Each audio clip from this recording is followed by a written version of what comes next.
Hello दोस्त, मैं Ritesh sir from RKR research centre.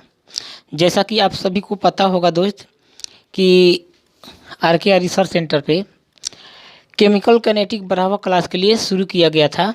और केमिकल कैनेटिक में जो हम लोग का main topic first order reaction था, उसको हम लोग कंप्लीट कर चुके हैं। और फर्स्ट ऑर्डर रिएक्शन को कंप्लीट करने के बाद एक बेहतरीन क्वेश्चन उसी फर्स्ट ऑर्डर रिएक्शन से, और ये सवाल आपके जेई एडवांस के लिए और मेंस के लिए भी एकदम सूटेबल है। क्वेश्चन को हम लोग सॉल्व करेंगे। और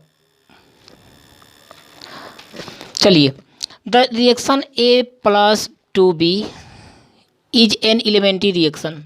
इन reaction partial pressure of A and B are 0.40 and Pb बराबर 1.0 ATM। अच्छा बात है।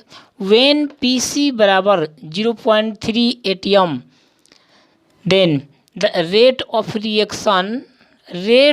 रिएक्शन आपको फाइंड आउट करना है दोस्त, to relative to initial rate. मतलब जो इस रासायनिक अभिक्रिया के प्रारंभिक दर था दोस्त, इसके सापेक्ष में इसी रासायनिक अभिक्रिया का दर निकालना है। कहने का मतलब दोस्त, अगर A+B रिएक्शन कर रहा था तो अब अगर A+B रिएक्शन कर रहा था और उसका दर हम लोग इजीली निकाल देते थे।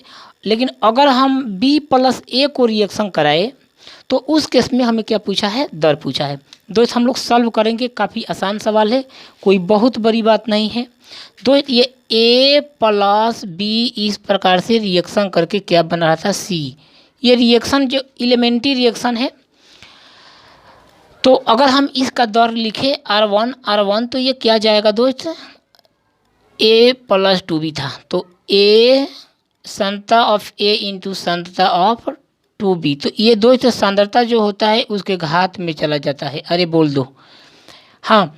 तो ये दोस्त गैसीय अवस्था में है तो सांद्रता के स्थान पर इसका प्रेशर ही इसका सांद्रता हो जाएगा। तो R1 इस केस में मेरा क्या हो गया दोस्त? K से K कट जाएगा। R1 बराबर K इंटू K से K तो उस टाइम ही कट जाएगा। K इंटू सांद्रता ऑफ A, प्रेशर A कितना दिया है दोस्त? PA बराबर 0.40 दिया है, इंटू B कितना दिया है? तो 1 दिया है, और 1 का होल स्क्वायर दिया है। Equation number 1। अरे बोल दो, आया समझ में क्या? अब लेंगे दोस्त R2। इसने बोला कि इसी के सापेक्ष का मतलब दोस्त इसके कंपैरिजन में अगर मैं इसको पलट दूं तो भी रिएक्शन क्या बना रहा है? C बना रहा है। तो अगर मैं R2 का मान यहाँ से निकाल दूँ, R2 का मान, तो पता है क्या होगा दोस्त? इसका R2 बराबर K इंटू 2B, तो B का स्क्वायर यहाँ से चलेगा सांद्रता इंटू A। तो अब बताइए दोस्त, R2 का वैल्यू यहाँ से मेरा आया कितना? तो K इंटू B का स्क्वायर यानी 0.40 का स्क्वायर इंटू सांद्रता ऑफ A। B का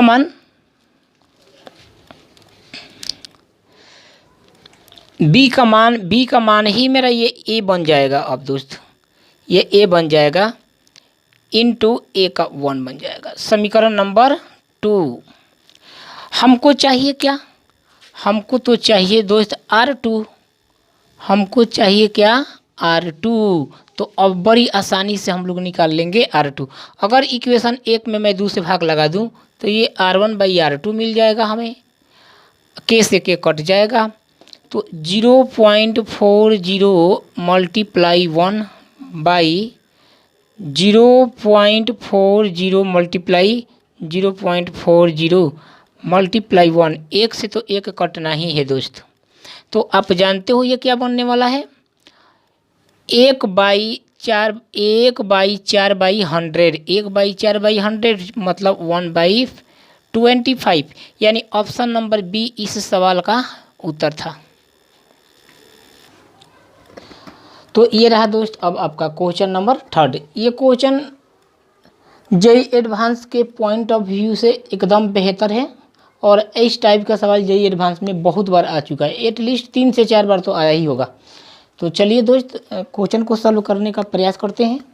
the rate of decomposition of NH3 10 ATM on platinum surface is 0 order reaction. अच्छा बात है।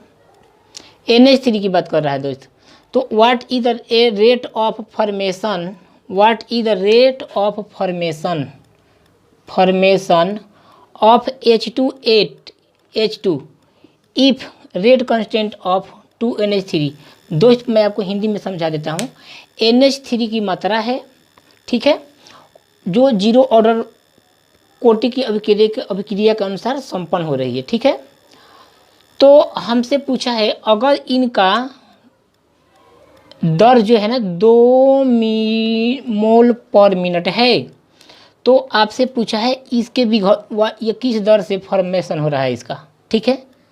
कोई प्लेटिनम सरफेस है दोस्त, ये प्लेटिनम सरफेस है, यहाँ पर हम लोग क्या किए हैं, रिएक्शन कर दिए 2NH3 को हम लोग इस प्लेटिनम सरफेस पे क्या कर रहे हैं, अपघटित कर रहे हैं, मतलब हीट करेंगे तो ये अपघटित हो जाएगा 3H2। आप जानते हो तो अगर ये जीरो कोटि की अभिक्रिया है तो यहाँ पर जो रेट होगा ऑलवेज समानुपाती होगा NH3 तो हमारे कहने का मतलब इसका रेट जो है ना दे दिया है 2, इसका रेट ही हमें 2 दे दिया है, जो कि यहाँ पर ये दर्शा रहा है 0, तो हमारा रेट 2 दिया है। मतलब मैं देखता हूँ कि 2NH3 ये N2 बना रहा है प्लस ये 3H2 बना रहा है। तो मतलब दोस्त इसका अगर मैं रेट लिखने चलूँ तो इसका रेट जो मेरा है ना कितना दे दिया दोस्त, 2 दे दिया गया है। अच्छा बात है, इसका तो मुझे पूछा नहीं है, 3 इंटू अगर हम इसका रेट लिखेंगे तो 1/n के रूप में। अगर किसी भी रासायनिक अभिक्रिया में जो नंबर ऑफ मोल होते हैं वो स्टाइकियोमेट्री इफेक्ट को दिखाते हैं, तो ये क्या है, इसका स्टाइकियोमेट्री इफेक्ट है या स्टाइकियोमेट्री नंबर है। तो यहाँ से मैं लिख सकता हूँ DH/dt, DH2/dt, और ये आपका पूछा है 3 दूनी के 6, इस सवाल का उत्तर था 6।